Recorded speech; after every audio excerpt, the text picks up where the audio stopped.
ಶಾಸಕರು ಹಾಗೂ ಹಂಪಿ ಅಧ್ಯಕ್ಷತೆ ವಹಿಸಿರುವ ಗೋಯಪ್ಪ ಸಾರು, ಜಿಲ್ಲಾ ಅಧಿಕಾರಿಗಳು, SP ಅವರು ಎಲ್ಲ ಸೇರಿ ನಾವೆಲ್ಲ ಇವತ್ತು ಸಿದ್ಧತೆಗಳು ಏನೇನಾಗಿದೆ ಅಂತ ನೋಡೋಕ್ಕೆ ನಾವೆಲ್ಲ ಬಂದಿದ್ದೀವಿ.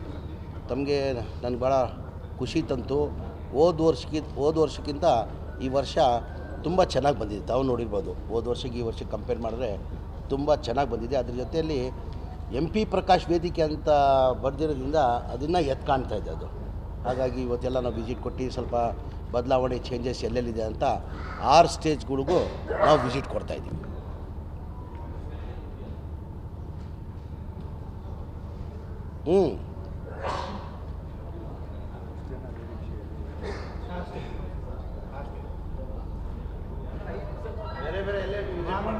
ಯಾವ ಸರ್? ಇಲ್ಲ, ಈಗ ಆರು ಸ್ಟೇಜು ವಿಸಿಟ್ ಮಾಡ್ತಾಯಿದ್ದೀವಿ. ನನ್ನ ಅನಿಸಿಕೆ ನಾವು ಚೇರ್ಗಳೂ ಒಂದು 60 ಇಂದ 80 ಸಾವಿರವರೆಗೂ ಚೇರ್ ಆಗಬೇಕಂತ ತೀರ್ಮಾನ ಮಾಡಿದ್ವಿ. ಆಮೇಲೆ ವೆಹಿಕಲ್ಲು ಅರೇಂಜ್ಮೆಂಟ್ ಮಾಡಿದ್ವಿ, ಒಂದು 350 ವೆಹಿಕಲ್ ಅರೇಂಜ್ ಮಾಡಿದ್ವಿ. ಇನ್ನು ವೆಹಿಕಲ್ಸ್ ಬೇಕಂತ ಭಾಳಷ್ಟು ಕಡೆ ಬೇಡಿಕೆ ಐತೆ. ಇನ್ನು ಹೆಚ್ಚು ವೆಹಿಕಲ್ ಬೇಕಾದರೆ ಹೆಚ್ಚು ವೆಹಿಕಲ್ ಮಾಡ್ತೀವಿ. ಹೋದ ಸತಿಯಿಂದ ಜಾಸ್ತಿ ಕ್ರೌಡ್ ಈ ಬಾರಿ ಆಗ್ಬೋದಂತ. ಹೋದ ಸತಿನೂ ಇತ್ತು, ಫ್ಲೋಟಿಂಗ್ ಸಿಕ್ಕಾಪಟ್ಟೆ ಇತ್ತು, ತಾವು ನೋಡಿರ್ಬೋದು. ಟೋಟಲ್ 3 ದಿನ ಹಂಪಿ ಉತ್ಸವಕ್ಕೆ 10 ಇಂದ 12 ಲಕ್ಷ ಜನ ಫ್ಲೋಟಿಂಗ್ ಇತ್ತು. ಈ ಬಾರಿ ಅದಕ್ಕಿಂತ ಹೆಚ್ಚಾಗಿ ಆಗ್ಬೋದು ಅಂತ ನಾನು ಭಾವಿಸ್ತಾ ಇದ್ದೀನಿ. ನಾಳೆ ಇವರು ರಮೇಶ್ ಬರ್ತಾವ್ರೆ, ರಮ್ಯಾ ಬರ್ತಾವ್ರೆ, ಪ್ರೇಮಾ ಬರ್ತಾವ್ರೆ, ಅನುಪ್ರಭಾಕರ್ ಬರ್ತಾವ್ರೆ, ವಿಜಯ ರಾಘವೇಂದ್ರ ಅವ್ರು ಬರ್ತಾವ್ರೆ. ಅದೇ ನೆನ್ನೆ ಹೇಳಿದ್ದೀನಿ ನಾನು.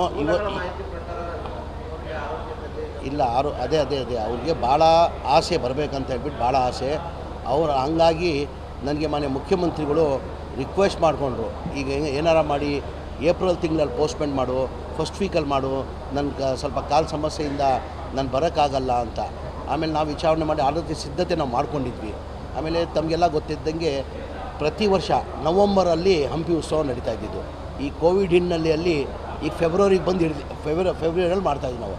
ಈಗ ತಿರ್ಗಾ ಏಪ್ರಿಲ್ ಅಂದರೆ ಏನಾಗ ಮುಂದೆ ಹೋಗ್ತದೆ. ಹಾಗಾಗಿ ಮುಖ್ಯಮಂತ್ರಿಗಳಿಗೆ ನಾನು ಪರ್ಮಿಷನ್ ತೊಗೊಂಡು ಸಿದ್ಧತೆ ಆಲ್ರೆಡಿ ಆಗಿಬಿಟ್ಟಿದೆ ಸರ್, ವ್ಯವಸ್ಥೆ ಎಲ್ಲ ಥರ ಮಾಡ್ಕೊಂಡಿದ್ದೀವಿ ಅಂದಿದ್ದಕ್ಕೆ ಆಯಿತು, ನಾನು ಪ್ರಯತ್ನ ಮಾಡ್ತೀನಿ ಅಂತ ಹೇಳಿದ್ದಾರೆ. ಇವತ್ತು ಸಂಜೆ ನಾನು ಫೋನ್ ಮಾಡೋಕ್ಕೆ ಹೇಳಿದ್ದಾರೆ. ಆದಷ್ಟು ಅವ್ರಿಗೆ ಭಾಳ ಆಸೆ ಇದೆ, ಬರಲೇಬೇಕಂತ. ಏನಕ್ಕೆ ಹೋದ ವರ್ಷ ಬಂದು ಭಾಳ ಖುಷಿಯಾಗಿ ಹೋಗಿದ್ರು ಅವರು. ಖುಷಿಯಾಗಿತ್ತು ಅವ್ರಿಗೆ, ತುಂಬ ಖುಷಿಯಾಗಿತ್ತು. ಅದೇ ಅವ್ರು ರಿಪೀಟ್ ಮಾಡಿದ್ರು, ಇಲ್ಲ ಕಣೋ ತುಂಬ ಚೆನ್ನಾಗಿತ್ತು, ನಾನು ಬರಬೇಕಂತ ಭಾಳ ಆಸೆ ಇದೆ. ನಾನು ಡಾಕ್ಟರ್ ಅಡ್ವೈಸ್ ತೊಗೊಂಡು ಇವತ್ತು ನಾನು ಹೇಳ್ತೀನಿ ಅಂತ ಹೇಳಿದ್ರೆ ಸಂಜೆ 8 ಗಂಟೆಗೆ ನಾನು ಫೋನ್ ಮಾಡೋಕ್ಕೆ ಹೇಳಿದ್ದಾರೆ ಮುಖ್ಯಮಂತ್ರಿಗಳು. ಅವ್ರು ಡಾಕ್ಟರನ್ನು ಅಡ್ವೈಸ್ ಮಾಡಿ ಆಯಿತು ಹೋಗಿ ಬನ್ನಿ ಅಂದರೆ ಖಂಡಿತ ಅವರು ಬರ್ತಾರೆ. ಅವ್ರಿಗೂ ಆಹ್ವಾನ ಅವ್ರಿಗೆ ಕೊಟ್ಟಿದ್ದೀವಿ, HK ಪಾಟೀಲ್ ಸಾಹೇಬ್ರಿಗೆ ಕೊಟ್ಟಿದ್ದೀವಿ, ಶಿವರಾಜ್ ತಂಗಡಿ ಸಾಹೇಬ್ರಿಗೆ ಕೊಟ್ಟಿದ್ದೀವಿ, ಪರಮೇಶ್ವರ್ ಸಾಹೇಬ್ರಿಗೆ ಕೊಟ್ಟಿದ್ದೀವಿ.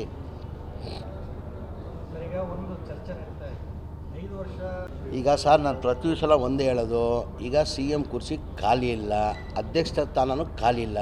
ಅಧ್ಯಕ್ಷ ಕುರ್ಚಿದಲ್ಲಿ DK ಶಿವಕುಮಾರ್ ಅವ್ರು ಕೂತಿದ್ದಾರೆ, ಮುಖ್ಯಮಂತ್ರಿ ಕುರ್ಚಿದಲ್ಲಿ ಸಿದ್ದರಾಮಯ್ಯ ಅವ್ರು ಕೂತಿದ್ದಾರೆ. ಈಗ ಖಾಲಿ ಇದ್ದರೆ ತಾನೇ ಚರ್ಚೆ ಆಗೋದು. ಆಮೇಲೆ ಆ ಸಿದ್ದರಾಮಯ್ಯ ಕುರ್ಚಿ ಮುಟ್ಟಕ್ಕೆ ಸಾಧ್ಯನ್ರಿ? ಅದೊಂಥರ ಬೆಂಕಿ. ಅದು ಬೆಂಕಿಗೆ ಏನಾದ್ರು ಮುಟ್ಟರೆ ಏನಾಗ್ತದೆ, ಸುಟ್ಟೋಗ್ಬಿಡ್ತದೆ ಕೈಗಳು. ಅದೊಂಥರ ಸಿದ್ದರಾಮಯ್ಯ ಬೆಂಕಿ ಇದ್ದಂಗೆ ಅದು. ಇಲ್ಲ ಯಾರನ್ನ ಇಲ್ಲಿ ಈಗ ಮುಖ್ಯಮಂತ್ರಿ ಕುರ್ಚಿ ಅಂತೂ ಖಾಲಿ ಇಲ್ಲ. ಆಮೇಲೆ ಅದಕ್ಕಿಂತ ಹೆಚ್ಚಾಗಿ ಸಿದ್ದರಾಮಯ್ಯ ಒಂಥರ ಬೆಂಕಿ ಇದ್ದಂಗೆ. ನಾನು ಟಗರ್ ಅಂತೀನಿ, ಅವರು ಒಂಥರ ಬೆಂಕಿ ಇದ್ದಂಗೆ. ಆ ಬೆಂಕಿಗೆ ಯಾರನ್ನ ಮುಟ್ಟಕ್ಕೆ ಸಾಧ್ಯನಾ? ಮುಟ್ಟರೆ ಏನಾಗ್ತದೆ ಹೇಳಿ, ಬರ್ನ್ ಆಗ್ತದೆ. ಹಂಗಾಗಿ ಸಾಧ್ಯನೇ ಇಲ್ಲ. ಈಗ ನೋಡ್ರಿ, ನಾನು ಪದೇ ಹೇಳ್ತೀನಿ, ನಮ್ಮ ಪಕ್ಷ ಹೈಕಮಾಂಡ್ ಪಕ್ಷ. ಈಗ ಆಲ್ರೆಡಿ ಮುಖ್ಯಮಂತ್ರಿ ಕುರ್ಚಿಯಲ್ಲಿ ಸಿದ್ದರಾಮಯ್ಯ ಅವ್ರು ಕೂತಿದ್ದಾರೆ, ಅಧ್ಯಕ್ಷ ಕುರ್ಚಿಯಲ್ಲಿ DK ಶಿವಕುಮಾರ್ ಅವ್ರು ಕೂತಿದ್ದಾರೆ. ಅವ್ರು ಏನಾದ್ರು ಬದಲಾವಣೆ ಆಗಬೇಕಾದ್ರೆ ನಾವು ನಮ್ಮ ಅಭಿಪ್ರಾಯ ನಾವು ಹೇಳ್ಕೊಳ್ಬೋದು. ತೀರ್ಮಾನ ಮಾಡೋರು ಯಾರು? ನಮ್ಮ ಪಕ್ಷದ ಹೈಕಮಾಂಡ್. ನಮ್ಮ ಪಕ್ಷದ ಹೈಕಮಾಂಡ್ ಏನು ತೀರ್ಮಾನ ಮಾಡಿ ನಾವೆಲ್ಲ ಬದ್ಧ ಇರೋಕ್ಕೆ ಆಗ್ತದೆ. ಅವ್ರು ಗೆರೆ ಹಾಕಿದ್ದು ನಾವೆಲ್ಲ ಯಾರು ಗೆರೆ ದಾಟಲ್ಲ. ಅಂದರೆ ಯಾರು ಮಾತಾಡ್ತಾರೆ, ಏನು ಮಾತಾಡ್ತಾರೆ? ಇಲ್ಲ, ಮುಖ್ಯಮಂತ್ರಿ ಸ್ಥಾನದಿಂದ ಸಿದ್ದರಾಮಯ್ಯ ಹೋಗ್ತಾರಂತ ಹೇಳ್ತಾವ್ರ ನಮ್ಮವರು. ಎಲ್ಲರಿಗೂ ಅವ್ರವ್ರ ಸಮಾಜದಲ್ಲಿ ಎಲ್ಲರಿಗೂ ಆಸೆ ಇರ್ತದೆ. ದಲಿತ ಸಮಾಜದಲ್ಲೂ ಆಗಬೇಕಂತ ಇದ್ದಾರೆ, ST ಸಮಾಜದವ್ರು ಆಗಬೇಕಂತಾರೆ, ಅಲ್ಪಸಂಖ್ಯಾತರಲ್ಲಿ ಆಗಬೇಕಂತಾರೆ, ಲಿಂಗಾಯ ಸಮಾಜದಲ್ಲಿ ಆಗಬೇಕಂತಾರೆ, ಒಕ್ಕಲಿಗರ ಸಮಾಜದಲ್ಲಿ ಆಗಬೇಕಂತಾರೆ. ಇಲ್ಲ, ಆ ಥರ ಏನಿಲ್ಲ. ಈ ವಿಡಿಯೋ ನಿಮಗೆ ಇಷ್ಟವಾದಲ್ಲಿ ಲೈಕ್ ಮಾಡಿ, ಶೇರ್ ಮಾಡಿ, ಸಬ್ಸ್ಕ್ರೈಬ್ ಮಾಡಿ.